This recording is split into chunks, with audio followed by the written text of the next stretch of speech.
जिल्हा मध्यवर्ती सहकारी बँक आज आशिया खंडातली सर्वोत्तम बँक म्हणून तिचं कौतुक केलं जातं. पुणे जिल्हा मध्यवर्ती सहकारी बँक ही तुमची आमची सर्वांची बँक आहे.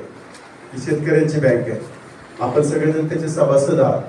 आपण सर्वांनी आम्हाला त्या ठिकाणी प्रतिनिधी म्हणून, संचालक म्हणून त्या ठिकाणी पाठवलंय. ऍक्च्युली मालक तुम्हीच, चालवता तुम्ही, आणि तुमचे प्रतिनिधी म्हणून आम्ही त्या ठिकाणी काम करतो. आणि प्रतिनिधी म्हणून त्या ठिकाणी काम करत असताना तशा विविध कार्यकारी सेवा सहकारी सोसायटी सभासद आहेत. त्याच्यात इथं असणाऱ्या पतसंस्था असतात किंवा वेगवेगळ्या प्रकारच्या शेळी मेंढी पालन संस्थेपासून, व्यक्ती सभासदांपासून अशा वेगवेगळ्या प्रकारच्या अनेक संस्था, गृहनिर्माण सोसायटीपासून सभासद त्या ठिकाणी आहेत. आणि सगळ्या सभासदांच्या माध्यमातून सहकारातून आपण त्या ठिकाणी काम करत असतो.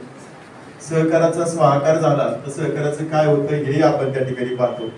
आज देशामध्ये सहकाराचं सर्वोत्तम उदाहरण म्हणून आपण त्या ठिकाणी काही प्रमाणात महाराष्ट्र, कर्नाटक आणि गुजरात या 3 देशामध्ये चांगल्या प्रकारचं सहकार त्या ठिकाणी चाललेलं पाहायला मिळतं. आम्ही अनेक वेळा कधी देसाई साहेब या ठिकाणी आहेत, बालचंद्र भाऊ आहेत, दादाही आहेत, वेगवेगळ्या ठिकाणी कधी दिल्लीला याला खरा वेगवेगळ्या प्रकारचे सहकार्याचे कार्यक्रम असतात. त्या ठिकाणी आम्ही जात असतो, त्या मीटिंग आम्ही अटेंड करत असतो. आणि ते अटेंड केल्यानंतर जाणवतं की तुलनेनं देशाच्या तुलनेमध्ये इतर राज्यांपेक्षा उत्तम प्रकारचा सहकार जो कुठे चालू असेल तो महाराष्ट्रामध्ये त्या ठिकाणी सहकार चालू आहे. याचे कारण महाराष्ट्रामधल्या अनेक त्या ठिकाणी राजकीय क्षेत्रामध्ये, सहकार क्षेत्रामध्ये काम करणाऱ्या लोकांनी अनेक उत्तम प्रकारच्या संस्था त्या ठिकाणी चालवून संस्थेच्या माध्यमातून एक शेतकऱ्यांना किंवा सभासदांना चांगल्या प्रकारची उंची प्राप्त करून दिल्याचं आपल्याला त्या ठिकाणी पाहायला मिळतं. सहकार एका बाजूला कॉर्पोरेट म्हणतो आणि एका बाजूला कोऑपरेटिव्ह आपण म्हणतो. कॉर्पोरेट क्षेत्रामध्ये काम करत असताना ज्या कंपन्या वगैरे आहेत त्याच्यामध्ये काही एमएनसी कंपनी असतील किंवा इतर कंपनी असतील. कॉर्पोरेट क्षेत्रामध्ये काम करत असताना आपण त्या ठिकाणी प्रचंड कार्यक्षमता असते, डिसिजन मेकिंग ताबडतोब होत असते, त्वरित निर्णय होतात. परंतु सहकारामध्ये त्या तुलनेनं त्वरित निर्णय त्या ठिकाणी होत नाही. परंतु कॉर्पोरेट क्षेत्रामध्ये एखादा माणूस चुकला तर त्या ठिकाणी सगळ्याच ठिकाणी संस्था त्या ठिकाणी ती कंपनी बाद होण्याची शक्यता असते किंवा त्यांना नुकसान होण्याची शक्यता असते. संस्थेमध्ये घडते अशी परिस्थिती आहे. हे चुकीचं आहे काय, बरोबर आहे, याबद्दल मी भाष्य करणार नाही. परंतु सहकाराच्या माध्यमातून काम करणारे सर्व चेअरमन आणि व्हाईस चेअरमन यांचं तर मला वाटतं बँक स्तरावरती एखादं प्रशिक्षण शिबिर त्या ठिकाणी घेणं गरजेचं आहे.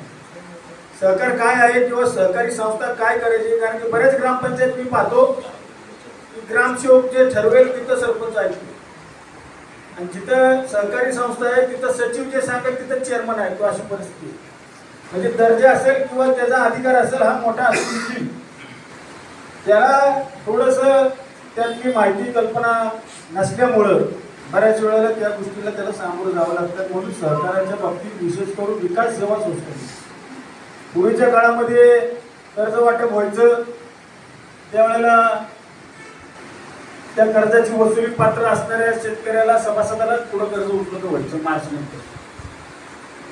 नंतर राज्य सरकारने योजना आणली. त्यामध्ये पुणे जिल्हा मध्यवर्ती बँकेनं फार मोठा पुढाकार घेतला.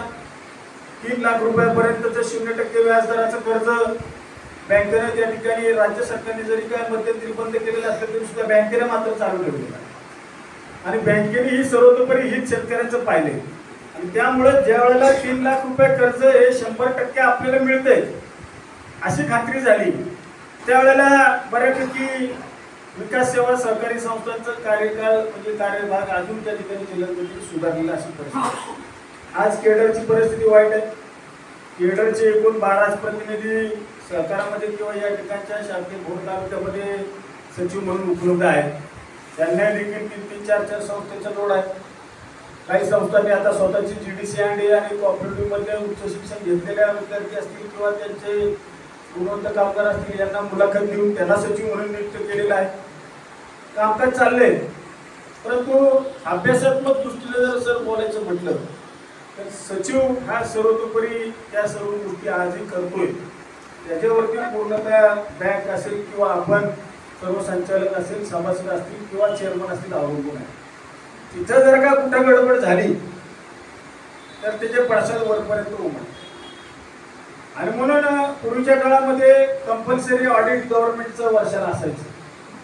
त्यावेळेची परिस्थिती वेगळी होती. त्यावेळेला वर्षाच्या ऑडिटमध्ये सरकारी ऑडिट होत असल्या कारणानं बऱ्यापैकीच्या गोष्टींचे निर्बंध त्या संस्थेवरती असायचे, किंवा सचिवाला सुद्धा त्याच्यामध्ये चाप लागायचे. अलीकडच्या काळामध्ये स्टॅट्युटरी ऑडिट हे कंपल्सरी नाही. तुम्ही आता संस्थेच्या वतीनं ऑडिट करायचे म्हणजे असा अर्थ मी म्हणत नाही की आत्ताचं ऑडिट बोगस होते, परंतु काय होतं की त्याच्यामध्ये बऱ्याचशा गोष्टी 2-2, 3-3, 4-4 वर्षानंतर निष्पन्न होतात.